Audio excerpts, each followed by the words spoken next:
Hello everyone, I am Isha. This is second class on rational number. Today we will know more about rational number and its properties. इससे पहले हम पहले का थोड़ा सा revision कर लेते हैं जो हमने लास्ट वीडियो में किया था। हमने जाना था नेचुरल नंबर क्या होते हैं। Natural number they are starting from 1, 2, 3, 4 and up so on, जो इन्फिनिटी तक चले जाते हैं। इनको हम काउंटिंग नंबर भी बोलते हैं, जिनको हम काउंट कर सकें। ये स्टार्ट होते हैं 1 से। नेक्स्ट है whole number. Whole number are starting from 0 and then 1, 2, 3, 4 and so on. उसके बाद इंटीजर्स। इंटीजर्स में हमारे whole number plus negative numbers भी आते हैं। इन्फिनिटी से स्टार्ट होते हैं और इन्फिनिटी तक चले जाते हैं ये नंबर। उसके बाद हमने जाना था रैशनल नंबर। रैशनल नंबर वो होते हैं जो पी बाई क्यू की फॉर्म में लिखे जाते हैं, और क्यू जो है वो 0 के इक्वल नहीं होता, और पी और क्यू जो है वो इंटीजर्स होते हैं। मतलब जो नेगेटिव नंबर्स भी हो सकते हैं और पॉजिटिव भी हो सकते हैं। उसके बाद हमने किया था कि जैसे 5/6 ये दोनों इंटीजर से बिलोंग कर रहे हैं, तो ये एक रेशनल नंबर है। -1/2 is also a rational number. 3/1 is also a rational number. Natural number भी हम रेशनल नंबर में ही काउंट करते हैं। बट 2/0 ज़ीरो क्यू के इक्वल हो गया, तो ये क्या है, हमारा रैशनल नंबर नहीं है। उसके बाद 2/2 is also a rational number. 2/1, 2/3, but 2/0 is not a rational number, क्योंकि किसी भी नंबर को हम 0 पार्ट्स में डिवाइड नहीं कर सकते हैं। कोई भी नंबर हम 1 पार्ट में डिवाइड कर सकते हैं, 2 में, 10 में, 100 में, 1000 में, कितने भी पार्ट में हम एक नंबर को डिवीज़न में हम कर सकते हैं, लेकिन उसको 0 पार्ट में डिवाइड नहीं कर सकते। इसलिए क्यू जो है हमारा डिनोमिनेटर वो 0 के इक्वल नहीं होता है। क्लियर है यहाँ तक। उसके बाद हमने ये ग्राफ के थ्रू हमने समझा था नेचुरल नंबर, फिर आता है हमारा होल नंबर, फिर आता है हमारा integers and then rational number. इससे हमने क्या जाना था कि नेचुरल नंबर जो हैं वो हमारे होते हैं जो नेचर में होते हैं 1, 2, 3, 4 and so on. Whole number इनमें हमारा ऐड हो जाता है 0। ठीक है। इंटीजर्स में हमारे नेगेटिव नंबर्स ऐड हो जाते हैं और प्लस में सभी होल नंबर्स। उसके बाद हमारा आता है रैशनल नंबर, जिसमें हमारी जो रैशनल नंबर है वो पी बाई क्यू की फॉर्म में होते हैं और Q does not equal 0। Means इसमें हमने क्या जाना था कि जो होल नंबर हैं, सभी होल नंबर वो सभी नेचुरल नंबर भी होते हैं। होल नंबर, क्योंकि होल नंबर में सिर्फ 0 ही हमने ऐड किया है, बाकी सारे एज इट इज़ हमारे नेचुरल नंबर है। लेकिन नेचुरल नंबर जो है वो होल नंबर नहीं हो सकता। होल नंबर नेचुरल नंबर हो सकता है, लेकिन नेचुरल नंबर होल नंबर नहीं हो सकता, क्योंकि नेचुरल नंबर में 0 नहीं है। सेम एज इट इज़ हमारा इंटीजर्स होल नंबर हो सकते हैं, लेकिन होल नंबर इंटीजर नहीं हो सकते। इसी तरीके से इंटीजर्स जो है वो नेचुरल नंबर भी होते हैं, लेकिन नेचुरल नंबर जो है वो इंटीजर नहीं होते। सेम रेशनल नंबर इंटीजर भी होते हैं, होल नंबर भी होते हैं और नेचुरल नंबर भी होते हैं, लेकिन इंटीजर्स जो है रेशनल नंबर नहीं होते, होल नंबर रेशनल नंबर नहीं होते, और नेचुरल नंबर भी रेशनल नंबर नहीं होते। मीन्स हमारा natural number plus whole number plus integers, ये सभी क्या होते हैं, रैशनल नंबर होते हैं।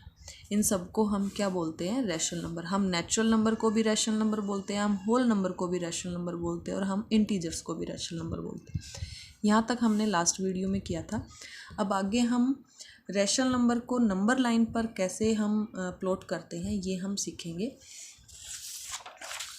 सो स्टार्ट करते हैं। इसके लिए हम जानते हैं कि रैशनल नंबर जो है वो हमारा पी बाई क्यू की फॉर्म में लिखा जाता है। Means nominator by denominator.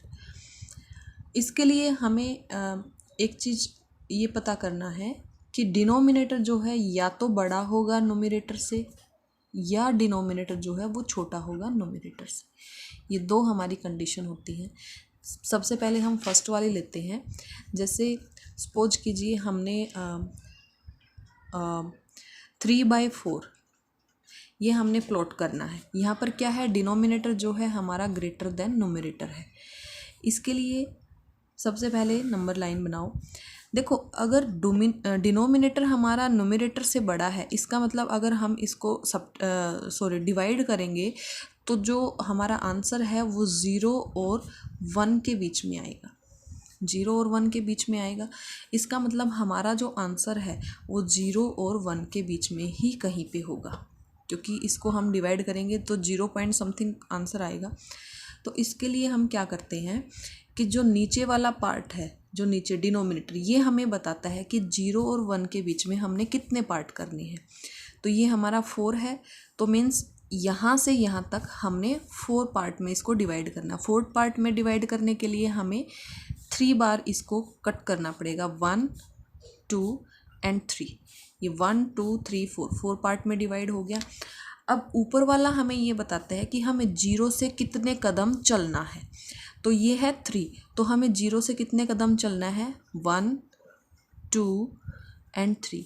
तो यही हमारा नंबर है 3/4। जैसे एक एग्जांपल और लेते हैं हम, जैसे हमारा है 2/5।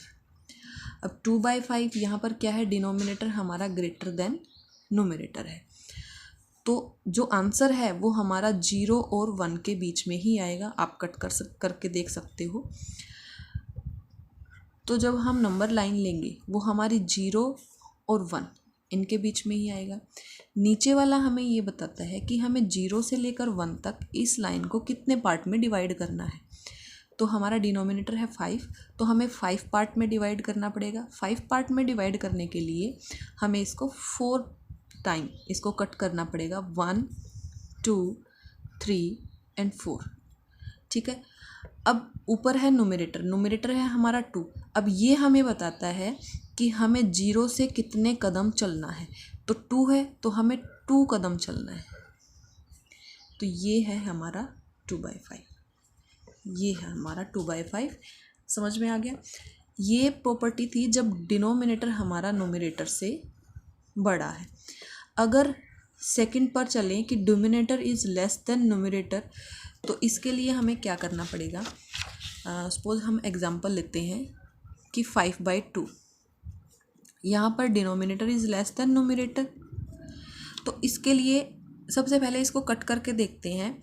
हमारा आंसर क्या आएगा कि 2 2 जा 4 एंड 1/2, यही आएगा। इसको हम लिख सकते हैं 2 + 1/2, मतलब 2 और हाफ, मतलब 2 एंड हाफ, मतलब जो हमारा आंसर आएगा वो 2 और 3 के बीच में आएगा। क्लियर है। इसका मतलब है जब हम नंबर लाइन लेते हैं, सपोज हमने लिया 0 1 2 एंड 3, तो इसके लिए हम देखो हमारा 2 तो ये आ गया। जो हमारा आंसर है ये 5/2, ये हमारा 2 और 3 के बीच में आएगा।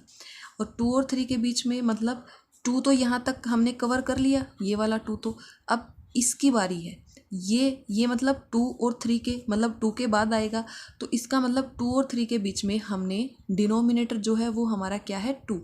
तो इस 2 और 3 को हमने 2 पार्ट में डिवाइड करना है। 2 पार्ट में डिवाइड करने के लिए हमें एक बार कट करना पड़ेगा। और 1 जो है सेम एज इट इज़ जो हमने पहले प्रॉपर्टी करी थी, 1 हमें ये बताएगा कि हमें 2 से कितने कदम चलना है। तो 2 से हमें कितने कदम चलना है, 1। तो यहाँ पर जो हमारा नंबर है वो प्लॉट करेगा 5/2।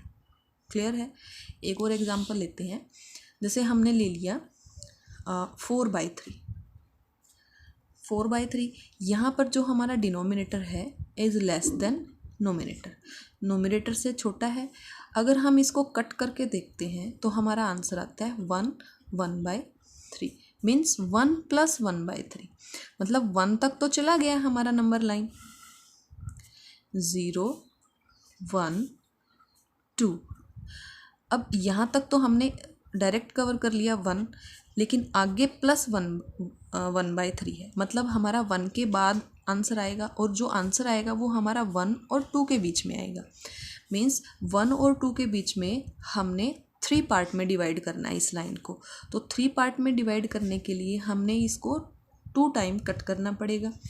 अब ऊपर वाला न्यूमरेटर हमें ये बताएगा कि हमें कितने कदम चलना है। तो कितने कदम चलना है, 1। तो हम ये हमारा नंबर हो गया 4/3। क्लियर है। एक और एग्जांपल लेके देखते हैं। जैसे देखो, टॉपिक क्लियर होना चाहिए, उसके बाद हम क्वेश्चंस करेंगे। हमारा ये कंसेप्ट क्लियर हो जाएगा तो हम फटाफट से क्वेश्चन कर लेंगे। जैसे हम लेते हैं, हमने ले लिया 10/6, ये ले लिया, ठीक है। अब यहाँ पर denominator is also less than nominator. अगर हम इसको कट करते हैं तो हमारा आंसर आता है कुछ इस तरीके से। क्लियर है। ये दोबारा से भी इसको हम यहाँ से कट कर सकते हैं, लेकिन इसको एज इट इज़ रखेंगे 4/6। इसका मतलब जो आंसर है हमारा 1 + 1 और 2 के बीच में आएगा कहीं पे। तो नंबर लाइन लेंगे हम 0, 1, 2, इस तरीके से। 1 तक तो हमारा क्लियर हो गया। 4/6 ये कंसेप्ट रहता है। इसके लिए हम क्या करेंगे, डिनोमिनेटर हमें ये बताएगा कि हमने कितने कट करने हैं 1 और 2 के बीच में। 6 टाइम कट करना है तो 6 कट होने चाहिए, तो हम इसको 5 कट लगाएंगे। 1, 2, 3, 4, 5। क्लियर। अब ऊपर वाला नोमिनेटर हमें ये बताएगा कि हमें कितने कदम चलना है। 1 से चलना है, क्योंकि 1 तो यहाँ पे हमने, यहाँ तक तो 1 है ही। उसके बाद 4 कदम चलेंगे हम, 4 स्टेप, 1, 2, 3 एंड 4। तो ये जो पॉइंट होगा ये हमारा होगा 10/6। आई थिंक ये जो नंबर लाइन का कंसेप्ट है ये क्लियर हो गया होगा। इसके बाद हम डिस्कस करेंगे रेशनल नंबर की कुछ properties. Okay,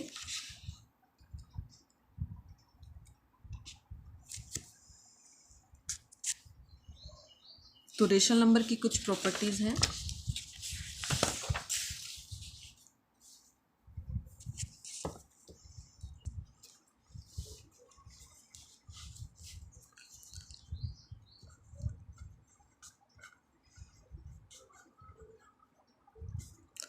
properties of rational number. सबसे पहले इसमें जो प्रॉपर्टी है वो आती है हमारी क्लोजर प्रॉपर्टी।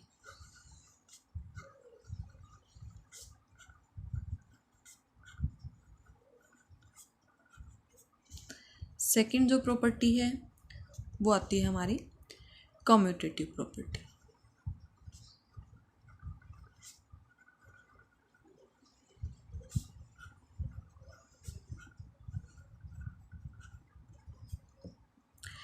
थर्ड जो प्रॉपर्टी है वो आती है हमारी एसोसिएटिव प्रॉपर्टी।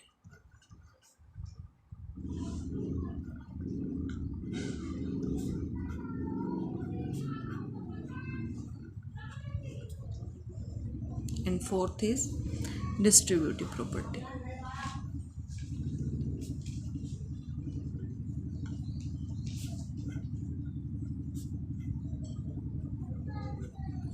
क्लियर। इसके लिए एक बार मैं लिख देती हूँ, उसके बाद कंसेप्ट क्लियर करती हूँ। इसको हम लास्ट में अलग से समझेंगे। ASM, AM, AM।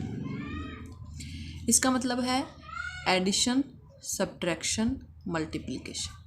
Addition, multiplication, addition, multiplication. मतलब ये जो प्रॉपर्टी है ये हमारी एडिशन, सब्ट्रैक्शन और मल्टीप्लिकेशन पर लागू होती है। ये जो है एडिशन और मल्टीप्लिकेशन को, और ये एडिशन और मल्टीप्लिकेशन को कैसे करते हैं उसको समझते हैं। First, closure property. ये शॉर्टकट के लिए बताया है ताकि याद रहे बच्चों को, लेकिन जो इसकी जो रीज़न है, कॉन्सेप्ट है, उसको यहाँ पर क्लियर करते हैं।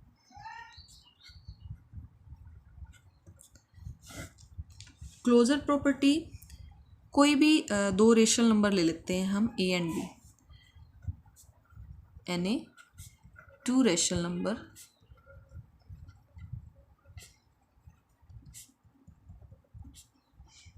A and B। देखो, अगर कोई भी दो रेशनल नंबर है, अगर हम उनको ऐड करते हैं ऐड करने के बाद जो आंसर आता है, जो भी आंसर आएगा वो क्या होगा, हमारा कोई भी रैशनल नंबर होगा। जैसे हमने ऐड किया 2 + 3, क्योंकि ये नेचुरल नंबर है तो ये रेशनल नंबर भी होते हैं, ये हमने लास्ट क्लास में किया था। 2 + 3 क्या होगा, 5 भी क्या है, एक रैशनल नंबर है। आप ऐसे भी कर सकते हो 1/2 + 3/2। ये मैंने 2 सेम डिनोमिनेटर इसलिए लिया है ताकि एडिशन अच्छे से हो जाए। तो 2 तो हमारा एज इट इज़ रहेगा, 3 और 1 क्या हो जाएगा, 4।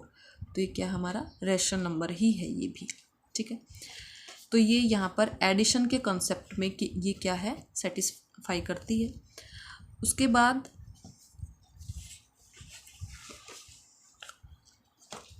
अगर हम किन्हीं भी दो रैशनल नंबर को सब्ट्रैक्ट करते हैं तो भी जो भी हमारा आंसर आएगा वो हमारा रैशनल नंबर ही होगा। कैसे, अगर हम 4 में से 3 को माइनस करेंगे तो 1 हमारा रैशनल नंबर है। अगर हम 4/5 में से 3/5 को माइनस करते हैं तो 1/5 हमारा रैशनल नंबर होगा। अगर हम 3/5 में से 4/5 को हम माइनस करते हैं तो हमारा -1/5 ये भी हमारा रैशनल नंबर होगा। तो यहाँ पर सब्ट्रैक्शन जो है वो सेटिस्फाई कर रही है। क्लियर, उसके बाद यहाँ तक क्लियर है। उसके बाद हमारा आता है थर्ड, कि जब हम दो रैशनल नंबर को मल्टीप्लाई करते हैं तो जो भी हमारा आंसर आएगा वो हमारा रैशनल नंबर ही होगा। कैसे, अगर हम 2 × 3 करेंगे तो क्या आएगा, 6 इज ऑल्सो रैशनल नंबर। अगर हम 2/3 और 3/4 इनको भी अगर हम मल्टीप्लाई करते हैं तो हमारा आंसर आएगा 1/2। इसको अलग से लिख लेते हैं, 2/3 × 3/4। अगर हम इनको मल्टीप्लाई करते हैं तो हमारा आंसर आएगा 1/2, क्योंकि 3 से 3 कट जाएगा और 2 2 ज़ा 4। 1/2 is also a rational number. Clear है, क्लियर है यहाँ तक। तो यहाँ पर भी मल्टीप्लाई के केस में भी ये जो प्रॉपर्टी है ये सेटिस्फाई कर रही है। उसके बाद फोर्थ जो है वो हमारा आता है कि अगर हम किसी रैशनल नंबर को डिवाइड करते हैं दूसरे रैशनल नंबर से तो वो जो है आंसर वो हमारा एक रैशनल नंबर नहीं आता, तो इसलिए ये हमारी सेटिस्फाई नहीं कर रही। देखो हर केस में तो रैशनल नंबर आएगा, लेकिन सपोज करो किसी नंबर को अगर हम 0 से डिवाइड कर देते हैं तो वो तो रैशनल नंबर के इक्वल नहीं होगा, क्योंकि प्रॉपर्टी क्या कहती है, जो क्यू है डिनोमिनेटर है वो डज नॉट इक्वल 0, वो 0 के इक्वल नहीं हो सकता। तो सिर्फ 0 को छोड़ के अगर किसी भी नंबर से हम डिवाइड करते हैं, सपोज 3 से कर दिया 4 को डिवाइड, अगर 5 को डिवाइड कर दिया हमने 7 से, तो ऑल्सो है रैशनल नंबर। बट अगर हमने 6 को डिवाइड कर दिया 0 से तो ये जो है 0, ये जो है रैशनल नंबर के इक्वल नहीं होगा। तो 0 अगर आ जाएगा तो ये रैशनल, तो यहाँ पर ये प्रॉपर्टी जो है ये सेटिस्फाई नहीं कर रही है। तो इसलिए एडिशन के केस में, सब्ट्रैक्शन और मल्टीप्लिकेशन के केस में हमारी क्लोजर जो प्रॉपर्टी है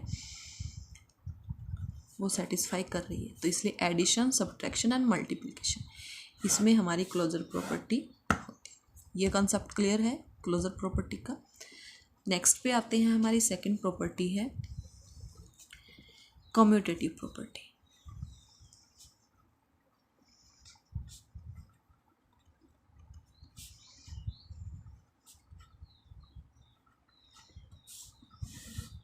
कम्यूटेटिव प्रॉपर्टी, ठीक है।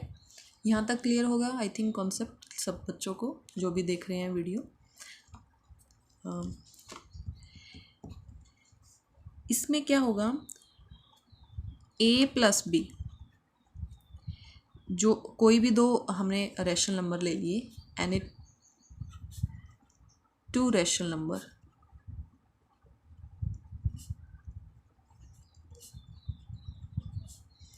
a एंड b, कोई भी दो रेशनल नंबर हैं वो जो है अपने अपोजिट के इक्वल होंगे। अगर हम a प्लस बी को हम b प्लस ए के इक्वल लिख सकते हैं, मीन्स 4 प्लस 3, ये इस तरीके से है। इसको हम ऐसे भी लिख सकते हैं 3 प्लस, तो ये क्या होगा, आपस में बराबर होगा। तो इस केस में कम्यूटेटिव प्रॉपर्टी जो है वो सेटिस्फाई कर रही है एडिशन के केस में। ठीक है, नेक्स्ट जो है सब्ट्रैक्शन का, a माइनस बी। अगर कोई नंबर है a, उसमें से हम b को माइनस कर रहे हैं, तो ये क्या b माइनस a के इक्वल होगा? नहीं होगा। क्यों? क्योंकि मान लो 4 माइनस 3 जो है क्या इक्वल होगा 3 माइनस 4 के? क्यों नहीं होगा? क्योंकि 4 minus 3 is equal 1, but 3 minus 4 is -1। क्या 1 और -1 इक्वल है? नहीं है। तो सब्ट्रैक्शन के केस में ये सेटिस्फाई नहीं कर रही है, एडिशन के केस में सेटिस्फाई कर रही है। उसके बाद थर्ड मल्टीप्लाई में a multiply b is equal b multiply a, equal होता है ये। सपोज 4 मल्टीप्लाई 3, 4 मल्टीप्लाई 3 है, इसको हम 3 मल्टीप्लाई 4 भी लिख सकते हैं, क्योंकि 4 3 ज़ा 12 ऑल्सो इज इक्वल 3 4 ज़ा 12। तो मल्टीप्लाई के केस में भी ये सेटिस्फाई कर रही है। नेक्स्ट है 4 डिवीज़न के केस में देखते हैं। कोई भी दो नंबर है a डिवाइड बाय b, क्या इक्वल होगा b डिवाइड बाय a के? कोई भी नंबर ले लेते हैं हम, मान लो 2 12 को हम डिवाइड कर रहे हैं 2 से, तो क्या 2 को हम 12 से डिवाइड करेंगे तो सेम आंसर आएगा जो इससे डिवाइड करेंगे? नहीं आएगा। तो डिवीज़न के केस में ये सेटिस्फाई नहीं कर रही है। तो दो केस में कर रही है, एडिशन और मल्टीप्लिकेशन, तो एडिशन और मल्टीप्लिकेशन। ठीक है, यहाँ पर जो था क्लोजर में एडिशन सब्ट्रैक्शन और मल्टीप्लिकेशन, ASM। क्लियर? यहाँ तक आई थिंक क्लियर हो गया होगा सबको। इसलिए यहाँ पे मैंने स्टार्टिंग में ये शॉर्टकट के लिए याद रखने के लिए लिखा था कि क्लोजर प्रॉपर्टी इज़ जो है वो सेटिस्फाई करती है एडिशन मल्टीप्लिकेशन और एडिशन सब्ट्रैक्शन और मल्टीप्लिकेशन के केस में। कम्यूटेटिव जो है एडिशन और मल्टीप्लिकेशन के केस में करेगी, एसोसिएटिव जो है वो एडिशन और मल्टीप्लिकेशन के केस में करेगी। अब हम समझेंगे एसोसिएटिव प्रॉपर्टी को। क्लियर? सो थर्ड प्रॉपर्टी जो है हमारी वो है एसोसिएटिव प्रॉपर्टी।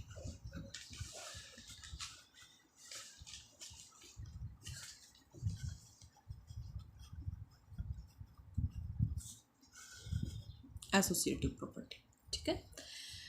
इसमें फर्स्ट जो कॉन्सेप्ट है, कोई भी हम इसमें तीन जो है रेशनल नंबर लेते हैं, NA 3 रेशनल नंबर,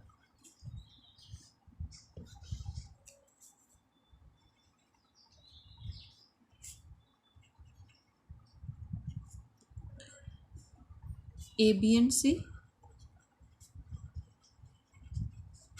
ठीक है, तो फर्स्ट जो है एडिशन का केस लेते हैं, A प्लस बी प्लस सी।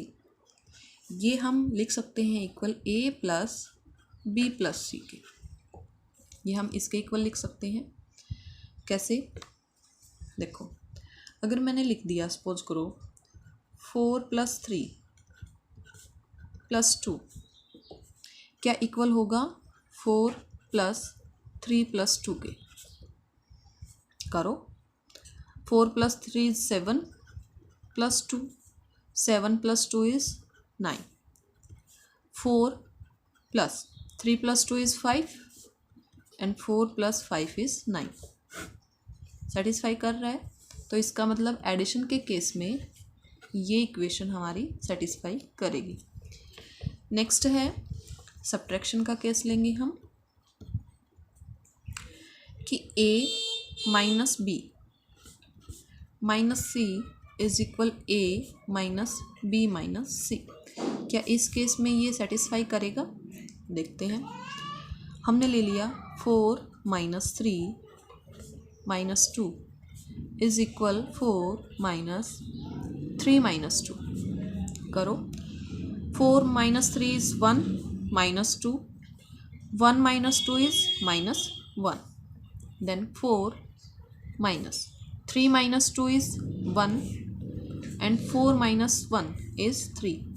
क्या माइनस 1 और 3 इक्वल है? नहीं है।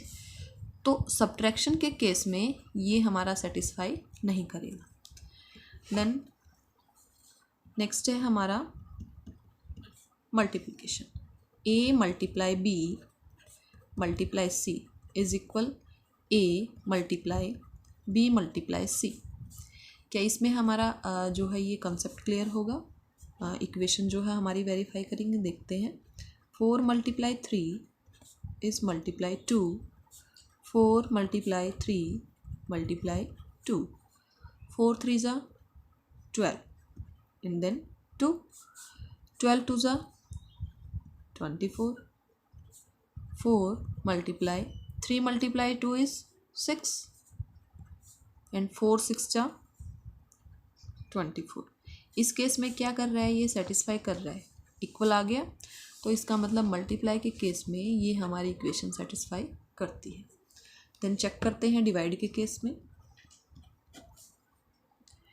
a divide b divide c is equal a divide b divide c। Check करो। हमने ले लिया 4 डिवाइड 2 डिवाइड 6। यहाँ पे ले लिया 4 डिवाइड 2 डिवाइड 6। करो। 4 को हम 2 से डिवाइड करेंगे तो आंसर आएगा इस 2 डिवाइड 6। 2 को हम 6 से डिवाइड करेंगे तो आंसर आएगा हमारा 1/3। 2 को जब हम 6 से डिवाइड करेंगे तो 2 1 जा 2, 3 जा 6, तो 1/3। 4 डिवाइड, जब 2 को हम 6 से, सेम यही कंसेप्ट है, डिवाइड करेंगे तो हमारा आंसर आएगा 1/3। और जब हम 4 को डिवाइड करेंगे 1/3 से, जब हम 4 को डिवाइड करेंगे 1/3 से, तो ये हमारा कंसेप्ट उल्टा हो जाएगा। 4 मल्टीप्लाई 3, तो आंसर क्या आएगा हमारा 12। क्या 1/3 और 12 दोनों इक्वल हैं? नहीं है। तो डिवाइड के केस में ये हमारा सेटिस्फाई नहीं कर रहा है। किस में सेटिस्फाई कर रहा है? हमारा एडिशन में और मल्टीप्लिकेशन में। तो एसोसिएटिव प्रॉपर्टी भी हमारी एडिशन और मल्टीप्लिकेशन के केस में सेटिस्फाई। कई बच्चे क्या करते हैं, इनका रट्टा लगा लेते हैं। तो ये समझने की चीज़ें हैं कि क्यों ऐसा आ रहा है। तो इसके लिए मैंने आपको पूरा कंसेप्ट क्लियर करवाया है। तो शॉर्टकट के लिए मैंने आपको ये बताया था स्टार्टिंग में ही कि क्लोजर प्रॉपर्टी जो है एडिशन सब्ट्रैक्शन मल्टीप्लिकेशन के केस में वेरी करती है, कम्युनिकेशन जो है एडिशन मल्टीप्लिकेशन में, और एसोसिएटिव प्रॉपर्टी जो है हमारा एडिशन और मल्टीप्लिकेशन। यहाँ तक तीनों जो प्रॉपर्टी हैं आई थिंक सबको क्लियर हो गया होगा। नेक्स्ट वीडियो में हम बात करेंगे डिस्ट्रीब्यूटिव प्रॉपर्टी के बारे में, और जो बाकी की 1-2 प्रॉपर्टी और हैं उनके बारे में। देन हम क्वेश्चंस को स्टार्ट करेंगे। Okay, thank you.